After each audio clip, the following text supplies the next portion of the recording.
ಎಲ್ರಿಗೂ ನಮಸ್ಕಾರ. ಎಲ್ಲರೂ ಹೇಗಿದ್ದೀರಾ? ಸೊ ಇವತ್ತೊಂದು street style egg fried rice ತುಂಬಾ ಚೆನ್ನಾಗಿರುತ್ತೆ. ಸಿಂಪಲ್ಲಾಗಿ ಯಾವುದೇ ಸಾಸ್ ಬಳಸದೆ, ಸೊ ನೀವು ವೆನಿಗರ್ ಆಗಲಿ, ಟೊಮೊಟೊ ಸಾಸ್ ಆಗಲಿ, ಚಿಲ್ಲಿ ಸಾಸ್ ಆಗಲಿ ಏನು ಹಾಕ್ತೀರಾ, ತುಂಬ ಚೆನ್ನಾಗಿ ಸ್ಪೈಸಿಯಾಗಿರೋ ಎಗ್ ಫ್ರೈಡ್ ರೈಸ್ ಯಾವ ರೀತಿ ಮಾಡೋದು ಅಂತ ನೋಡೋಣ. ಹಂಗೆ ಇವತ್ತು ಧೀಮಾ ಶಾಪಿಂಗಿನೂ ಮುಗೀತು ನಮ್ಮದು. ಸೊ ಇವಾಗ ಯಾವ ರೀತಿ ಮಾಡೋಣ ಅಂತ ಹೇಳ್ಬಿಟ್ಟು ನೋಡೋಣ. ಜಸ್ಟ್ 2 ಎಗ್ ಬೆಳೆಸ್ಕೊಂಡು, ಸೊ ಒಬ್ರಿಗೆ ಮಾತ್ರನೇ ಆಗೋಷ್ಟು ಮಾಡ್ತಾಯಿದ್ದೀನಿ. ಯಾಕೆಂದರೆ ನಿಮ್ಗೆ ಜಾಸ್ತಿ ತರಕಾರಿ ಎಲ್ಲ ಹಾಕ್ಬಿಟ್ಟು ಕನ್ಫ್ಯೂಸ್ ಆಗಬಾರ್ದು ಅಂತೇಳಿ ಸಿಂಪಲ್ಲಾಗೆ ಒಬ್ರಿಗೆಯಿಂದನೇ ಸ್ಟಾರ್ಟ್ ಮಾಡಿ ಮಾಡೋ ಹಾಗೆ ಸೊ ಮಾಡಿ ತೋರಿಸ್ತಾ ಇದ್ದೀನಿ ನಿಮಗೆ. ಸೊ ನಿಜವಾಗ್ಲೂ ತುಂಬ ಚೆನ್ನಾಗಿತ್ತು ಅಪ್ಪ, ಸ್ಪೈಸಿಯಾಗಿ ಯಾವುದೇ ಸಾಸ್ ಬೆಳೆಸ್ತೀರ. ಸೊ ಹೊರಗಡೆ ಎಗ್ ಫ್ರೈಡ್ ರೈಸ್ ನನಗೆ ಇಷ್ಟ ಆಗಲ್ಲ, ಹಾಗಾಗಿ ಮನೆಯಲ್ಲೇ ಮಾಡ್ಕೊಳ್ಳೋದು ನಾನು. ಸೊ ಬೇರೆ ಎಲ್ಲ ತಿಂತೀನಿ, ಹೊರಗಡೆ ಎಗ್ ಫ್ರೈಡ್ ರೈಸ್ ಯಾಕೋ ಹಸಿಯಾಗಿರುತ್ತೆ, ಒಂಥರ ಚೆನ್ನಾಗೇ ಇರಲ್ಲಪ್ಪ. ಇವಾಗ ಒಂದು 6 ಟೇಬಲ್ ಸ್ಪೂನ್ ಆಗೋಷ್ಟು ಎಣ್ಣೆನ ಹಾಕಿ ಬಾಣಲಿಗೆ 2 ಎಗ್ಗನ್ನ ನೀವು ಒಡ್ಕೊಂಡು ಈ ರೀತಿಯಾಗಿ ಹೈ ಫ್ಲೇಮಲ್ಲಿಡಿ. ಸೊ ಹೈ ಫ್ಲೇಮಿಂದ ಮೀಡಿಯಮ್ ಫ್ಲೇಮ್ಗೆ ಸ್ವಲ್ಪ ರೊಟೇಟ್ ಮಾಡ್ತಾಯಿರಿ. ಅದು ನೀವೇ ಏನು ಮೊಟ್ಟೆ ಕೆಳಗಿರೋದೆಲ್ಲ ಏನು ಜಾಸ್ತಿ ಹಲ್ಗಾಡಿಸ್ಬೇಡಿ. ಎಲ್ಲ ಇದು ಮಾಡಿಬಿಟ್ರೆ ಏನಾಗುತ್ತೆ, ಒಂಥರ ನೀಸು ವಾಸನೆ ಬಂದುಬಿಡುತ್ತೆ. ನಾವು ಇವಾಗಿಂದನೇ ತಿರುಗಿಸ್ಬಿಟ್ರೆ ನೀಸು ವಾಸನೆ ಬಂದುಬಿಡುತ್ತೆ. ಸೊ ಎಗ್ಗೆಲ್ಲ ಒಡೆದ್ಬಿಟ್ಟು ಅದು ಆಮ್ಲೆಟ್ ಆದ ಥರ ಈ ರೀತಿಯಾಗಿ ಆಗಬೇಕು. ಅಲ್ಲಿ ತನಕ ಹಾಗೆ ಬಿಡಿ. ಸೊ ಹಾಕಿದ ತಕ್ಷಣ ನೀವು ಕಲ್ಸಕ್ಕೆ ಹೋಗಬೇಡಿ. ಆ ಥರ ಕಲಸಿದ್ರೆ ನೀಸು ವಾಸನೆ ಬರುತ್ತೆ. ಸೊ ಈ ರೀತಿ ಮಾಡೋದ್ರಿಂದ ನಮಗೆ ವಾಸನೆನೂ ಬರೋಲ್ಲ, ಟೇಸ್ಟು ಅಷ್ಟೇ ಸೂಪರಾಗಿರುತ್ತೆ. ಸೊ ಬಾಯ್ಲ್ಡ್ ಎಗ್ ತಿಂತೀವಲ್ವಾ, ಆಫ್ ಬಾಯ್ಲ್ಡ್ ಎಗ್ ತಿಂತೀವಲ್ವ, ಆ ರೀತಿ ಚೆನ್ನಾಗಿರುತ್ತೆ. ಸೊ ಈ ರೀತಿಯಾಗಿ ಸ್ವಲ್ಪ ಫ್ರೈ ಆದಮೇಲೆ ಅದು ಸೊ ಈ ರೀತಿಯಾಗಿ ಪೀಸಸ್ ಆಗಿ ಕಟ್ ಮಾಡ್ಕೊಳ್ಳಿ. ಸೊ ಅದೇ ಎಣ್ಣೆಗೆ ನೀವು ಈಗ ಏನು ಮಾಡ್ತೀರಾ ಅಂದರೆ, ಸೊ ಅದೆಲ್ಲ ಸೈಡಿಗೆ ಸರಿಸ್ಕೊಂಡ್ಬಿಟ್ಟು ಒಂದು ಅರ್ಧ ಗೆಡ್ಡೆ ಬೆಳ್ಳುಳ್ಳಿನ ಸುಲಿಸ್ಕೊಳ್ಳಿ. ಸೊ ಆ ಬೆಳ್ಳುಳ್ಳಿನ ಚಿಕ್ಕದಾಗಿ ಕಟ್ ಮಾಡ್ಕೊಳ್ಳಿ. ಬೆಳ್ಳುಳ್ಳಿ ತಿಂತಾ ಇದ್ದರೆ ಅನ್ನದ ಜೊತೆ ಸೊ ಅದು ಬರ್ತಾ ಇರುತ್ತಲ್ವ, ಸೊ ಫ್ಲೇವರ್ ಅನ್ನೋದು ತುಂಬ ಚೆನ್ನಾಗಿರುತ್ತೆ. ಸೊ ಈಗ ಹಸಿಮೆಣ್ಸಿನ್ಕಾಯಿ, ಸೊ ಬೆಳ್ಳುಳ್ಳಿ ಸ್ವಲ್ಪ ಚಿಕ್ಕದಾಗಿ ಕಟ್ ಮಾಡಿಕೊಂಡು ಸೊ ಇದನ್ನು ಕೂಡ ಫ್ರೈ ಮಾಡ್ಕೊಳ್ಳಿ. ಸೊ ಜಾಸ್ತಿ ಏನು ಫ್ರೈ ಮಾಡೋ ಅವಶ್ಯಕತೆ ಇಲ್ಲ. ಎಗ್ ಫ್ರೈಡ್ ರೈಸು ಅಂತಂದರೆ ಸ್ವಲ್ಪ ಹಸಿಯಾಗೇ ಇರುತ್ತೆ ತರಕಾರಿ. ಸೊ ಇವಾಗ ಸ್ವಲ್ಪ ಕೋಸು, ಹಂಗೇ ಸ್ವಲ್ಪ ಕ್ಯಾರೆಟು, ಸ್ವಲ್ಪ ಬೀನ್ಸು. ಸೊ ಇದ್ರ ಬದಲಿ ನಿಮ್ಮ ಹತ್ರ ಸೊ ಹೂಕೋಸು ಇಲ್ಲ ಅಂದರೆ ಕ್ಯಾಪ್ಸಿಕಮ್ಮು ಅದು ಇದ್ರೂ ಕೂಡ ಚಿಕ್ಕದಾಗಿ ಕಟ್ ಮಾಡ್ಕೊಂಡು ಹಾಕ್ಕೊಂಡು ಸೊ ಹೈ ಫ್ಲೇಮಲ್ಲಿ ಇಟ್ಬಿಟ್ಟು ಸೊ ನೀಟಾಗಿ ಕಂಟಿನ್ಯೂಸ್ ಆಗಿ ಫ್ರೈ ಮಾಡಿ. ಸೊ ಎಗ್ಗೆಲ್ಲ ಸೈಡಲ್ಲಿಡಿ. ಸೊ ಈ ರೀತಿಯಾಗಿ ಫ್ರೈ ಮಾಡ್ಕೊಳ್ಳಿ. ಸೊ ಇದೆಲ್ಲ ಫ್ರೈ ಮಾಡಿ ಸ್ವಲ್ಪ ಈಗ ಪ್ಲೇಟ್ ಮುಚ್ಚಿಬಿಟ್ಟು ಹಂಗೆ ಬಿಡಿ. ಮೀಡಿಯಮ್ ಫ್ಲೇಮಲ್ಲಿ ಇಟ್ಬಿಟ್ಟು ಸ್ವಲ್ಪ ಹಂಗೆ ಬೆಂದ್ಕೊಳ್ಳುತ್ತೆ ಅದು.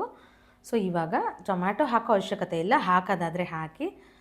ಟೊಮ್ಯಾಟೊ ಹಾಕ್ದಲೇ ಮಾಡ್ತಾರೆ ತುಂಬ ಜನ, ಸೊ ಎಲ್ಲರೂ ಹಂಗೆ ಮಾಡ್ತಾರೆ. ಸೊ ಟೊಮ್ಯಾಟೊ ಹಾಕೋದ್ರಿಂದ ಸೊ ನಿಮ್ಮ ಆಪ್ಷನಲ್ಲಿ ಹಾಕಿದ್ರು ಹಾಕಿ, ಇಲ್ಲ ಅಂದರೆ ಪರವಾಗಿಲ್ಲ, ಬೇಡ ಅಂದರೆ. ಸೊ ಈ ಟೊಮ್ಯಾಟೊನೂ ಹಾಗೇ ಸ್ವಲ್ಪ ನೀರು ಹಿಂಗೋವರೆಗೂ ಫ್ರೈ ಮಾಡ್ಕೊಳ್ಳಿ. ಸೊ ಇವಾಗ ಆಲ್ಮೋಸ್ಟ್ ಎಲ್ಲ ಫ್ರೈ ಆಗಿದೆ ಅಂತ ಅಂದಮೇಲೆ ಇವಾಗ ಅನ್ನ ಎತ್ತಿಟ್ಕೊಂಡಿರ್ತೀವಲ್ವ ಪಕ್ಕದಲ್ಲಿ, ಸೊ ಅನ್ನನ ಹಾಕಿ ಇದ್ರ ಮೇಲೆ.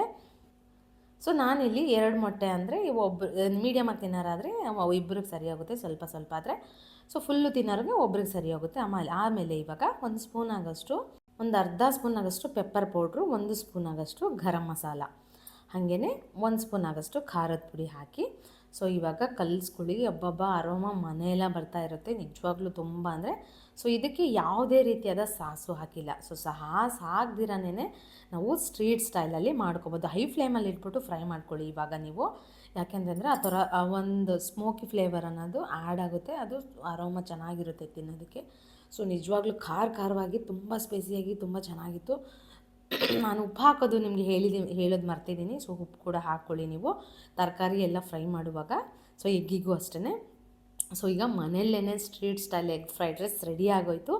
ಸೊ ನೋಡಿದ್ರಲ್ಲ ಎಷ್ಟು ಈಸಿಯಾಗಿ 10 ನಿಮಿಷ 15 ನಿಮಿಷದಲ್ಲೇ ಆಗೋಗ್ಬಿಡುತ್ತೆ ಇದೆಲ್ಲ. ಅನ್ನ ಮಾಡಿರೋದು ರೆಡಿಯಾಗಿದ್ದರೆ ಸೊ ಮಕ್ಕಳಿಗೆ ಮಾಡಿಕೊಟ್ರಂತೂ ತುಂಬ ಇಷ್ಟಪಟ್ಟು ತಿಂತಾರೆ. ಎಲ್ಲ ತರಕಾರಿ ಏನೇ ಸಾಸ್ ಹಾಕ್ದಿರ ಮಕ್ಕಳಿಗೆ ಹಾಕ್ಕೊಡ್ಬೇಕು ಆ್ಯಕ್ಚುಲಿ.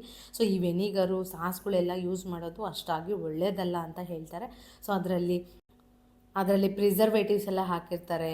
ಸೊ ತುಂಬ ಕಲರೆಲ್ಲ ಆ್ಯಡ್ ಮಾಡಿರ್ತಾರೆ. ಸೊ ಆ ರೀತಿಯಾಗಿರೋದು ಮಕ್ಕಳಿಗೆ ಕೊಡೋದ್ರಿಂದ ಸೊ ಆರೋಗ್ಯದ ಮೇಲೆ ತುಂಬಾ ಪರಿಣಾಮ ಬೀರುತ್ತೆ ಅಂತ ಹೇಳ್ತಾರೆ. ಸೊ ಯಾವುದೇ ಸಾಸ್ ಬಳಸ್ತೀರನೋ ನಾವು ಹೆಣ್ಮಕ್ಳು ಅಂದ್ಕೊಂಡ್ರೆ ಏನು ಬೇಕಾದರೂ ಮಾಡ್ಬೋದಲ್ವ. ಸೊ ಹೊರಗಡೆ ಯಾವ ರೀತಿ ಮಾಡ್ತಾರೋ ಅದೇ ರೀತಿ ಎಲ್ಲ ಸಾಸ್ ಹಾಕಿ ಮಾಡಬೇಕಂತ ಏನಿಲ್ಲ. ಸೊ ನೋಡಿ ಹೋಗೇ ಬರ್ತಾಯಿದೆ ಹಬ್ಬ. ನಿಜ ತಿಂತಾ ಇದ್ದರೆ ಎಷ್ಟು ಸೂಪರಾಗಿ ಇತ್ತು ಗೊತ್ತಾ. ನಿಜವಾಗ್ಲೂ ನೀವು ಖಂಡಿತವಾಗ್ಲೂ ಟ್ರೈ ಮಾಡಿ. ಮಕ್ಕಳು ಆದರೂ ನೀವಾದರೂ ತುಂಬ ಇಷ್ಟಪಟ್ಟು ತಿಂತೀರಾ. ಸೊ ಈಗ ನಾನು ತಿಂತಾಯಿದ್ದೀನಿ. ಈಗ 3 ಗಂಟೆ ಆಗಿದೆ. 3 ಗಂಟೆ ಟೈಮಲ್ಲಿ ಸೊ ನಮ್ಮ ಮನೆ ಮುಂದೆ ಈ ಥರ ಗಿಡಗಳಿದ್ದಾವೆ.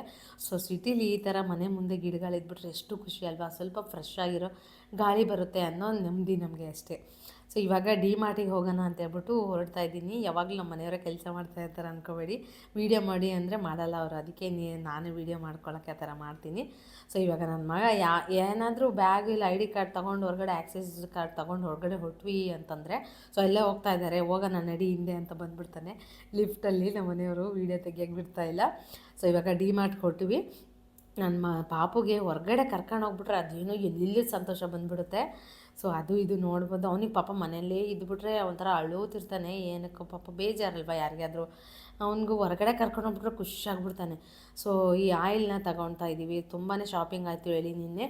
ಸೊ ಈ ಅಕ್ಕಿ ಏನಪ್ಪ ಅಂತಂದರೆ ಒಂದು ಸಲ ಇಟ್ಟಿರೋದು ಇನ್ನೊಂದು ಸಲ ಇರಲ್ಲ ಡಿ ಮಾರ್ಟಲ್ಲಿ. ಒಂದು ಅಕ್ಕಿ ಒಂದೊಂದು ಥರ ಇರುತ್ತೆ. ಯಾವುದು ಒರಿಜಿನಲು ಯಾವುದು ಡೂಪ್ಲಿಕೇಟ್ ಅಂತ ಗೊತ್ತೇ ಆಗೋಲ್ಲ ನಮಗಂತೂ ನಿಜವಾಗ್ಲೂ. ಸೊ ಅದಾದಮೇಲೆ ಬೇರೆ ರೇಷನ್ ಎಲ್ಲ ತೊಗೊಂಡ್ವಿ. ಸೊ ಅಕ್ಕಿ ಏನಾದ್ರು ಒಂದು 10 kg 15 kg ತಂದುಬಿಟ್ರೆ, ಒಂದು ವೇಳೆ ಅಕ್ಕಿ ಚೆನ್ನಾಗಿಲ್ಲಪ್ಪ ಅಂದರೆ ಇರೋ ತನಕ ಅದನ್ನೇ ಯೂಸ್ ಮಾಡಬೇಕಾಗುತ್ತೆ. ಸುಮ್ಮನೆ ಊರ ಕಡೆ ಆದರೆ ಸ್ವಲ್ಪ ನಂಬಿಕೆ ಇರೋರು ಇರ್ತಾರೆ, ಚೆನ್ನಾಗಿರೋದು ಕುಡಿ ಅಂತಂದರೆ ಕೊಡ್ತಾರೆ. ಇಲ್ಲಿ ನಾವೇ ನೋಡಿ ತಗೊಂಬರೋದಲ್ವ, ಯಾವ ರೀತಿ ಇರುತ್ತೋ ಏನು ಅಂತ ಹೇಳ್ಬಿಟ್ಟು ಅದೊಂದು ಇದು. ಸೊ ಇವಾಗ ಇದೆಲ್ಲ ಆಗೋಯ್ತು ಶಾಪಿಂಗ್ ಎಲ್ಲ. ಸೊ ಇವಾಗ ಮನೆಗೆ ಹೋಗಬೇಕು. ಸೊ ಇನ್ನು ನಮ್ಮ ಮನೆಯಿಂದ ಬಸ್ ಸ್ಟ್ಯಾಂಡಿಗೆ ಏನಪ್ಪ ಅಂತಂದರೆ ಆಟೋದಲ್ಲೇ ಹೋಗಬೇಕು, ಆಟೋದಲ್ಲೇ ಬರಬೇಕು, ಇಲ್ಲ ಗಾಡೀಲಿ ಹೋಗಬೇಕು. ನಡ್ಕೊಂಡು ಹೋಗೋಕ್ಕೆ ತುಂಬ ದೂರ ಆಗುತ್ತೆ. ಸೊ ಡಿ ಮಾರ್ಟಿಂದನೂ ಅಷ್ಟೇ. ಸೊ ಈಗ ಆಟೋದಲ್ಲಿ ಅದಕ್ಕೊಂದು ಎಕ್ಸ್ಟ್ರಾ ದುಡ್ಡು. ಸೊ ಈಗ ಶಾಪಿಂಗ್ ಮಾಡೋದು ಅಲ್ಲದೆ ಗಾಡಿನೂ ಹೋಗಿ ಮತ್ತು ಆಟೋದಲ್ಲೂ ಹೋಗಬೇಕು. ಸೊ ಆ ರೀತಿ ಎರಡೆರಡು ಕೆಲಸ. ಸೊ ಅದು ಮನೆ ಸ್ವಲ್ಪ ಬಸ್ ಸ್ಟ್ಯಾಂಡಿಂದ ದೂರ ಇರೋದ್ರಿಂದ ಎರಡೆರಡು ಖರ್ಚುಗಳಾಗ್ಬಿಡುತ್ತೆ ನಮಗೆ. ಏನು ಮಾಡೋದು ಹೇಳಿ, ಅದಕ್ಕೆ ಮನೆ ಹತ್ರ ಮಾಡ್ಕೋಬೇಕು ಬಸ್ ಸ್ಟಾಪಿಗೆ. ಸೊ ಇವತ್ತಿನ ವ್ಲಾಗ್ ನಿಮ್ಗೆ ಇಷ್ಟ ಆಗಿದ್ದರೆ ದಯವಿಟ್ಟು ಪ್ಲೀಸ್ ಒಂದು ಸಬ್ಸ್ಕ್ರೈಬ್ ಮಾಡ್ಕೊಳ್ಳಿ ಫ್ರೆಂಡ್ಸ್. ಹಂಗೆ ಒಂದು ಲೈಕ್ ಕೂಡ ಮಾಡಿ, ಶೇರ್ ಮಾಡಿ. ಈ ರೆಸಿಪಿ ಮಾತ್ರ ಖಂಡಿತವಾಗ್ಲೂ ಟ್ರೈ ಮಾಡಿ, ತುಂಬಾ ಚೆನ್ನಾಗಿ ಬರುತ್ತೆ. ನನಗಂತೂ ಸೂಪರಾಗಿ ಬಂದಿತ್ತು. ಸೊ ಹಂಗೆ ದಯವಿಟ್ಟು ಪಕ್ಕದಲ್ಲಿರೋ ಬೆಲ್ ಐಕನ್ನ ಕ್ಲಿಕ್ ಮಾಡಿ ಸಬ್ಸ್ಕ್ರೈಬ್ ಮಾಡಿಬಿಟ್ಟು ಆಯಿತಾ.